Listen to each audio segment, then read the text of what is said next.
न्यूजमध्ये आपलं स्वागत। बुलेटिनची सुरुवात करूया एका महत्त्वाच्या बातमीने।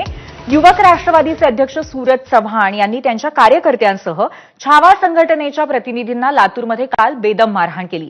दरम्यान या राड्याच्या पार्श्वभूमीवरती खबरदारी म्हणून प्रदेशाध्यक्ष सुनील तटकरेंच्या आजच्या धाराशिव दौऱ्यातनं सूरज चव्हाण यांना वगळण्यात आल्याची माहिती सूत्रांनी दिली आहे।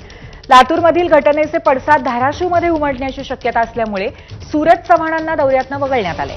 तर या राड्यानंतर अजित पवारांनी सूरज चव्हाण यांना तडकाफडकी बोलवून घेण्याची माहिती मिळते।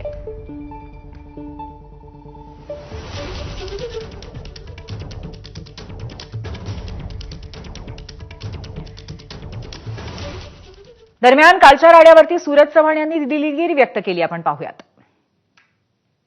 खरं तर काही माध्यमांमध्ये बातम्या चालू आहेत की शेतकऱ्याच्या प्रश्नावर आवाज उठवला म्हणून विजय घाडगे पाटलाला आम्ही मारहाण केली। मी स्वतः शेतकऱ्याचा मुलगा आहे।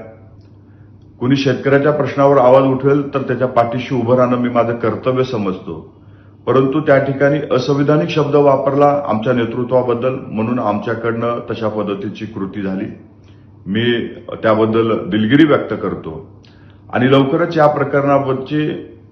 प्रकरणाबद्दल मी विजय घाडगे पाटलाची भेट घेऊन त्यांच्या मनामध्ये जे गैरसमज निर्माण झालेत ते लवकरच मी दूर करेन।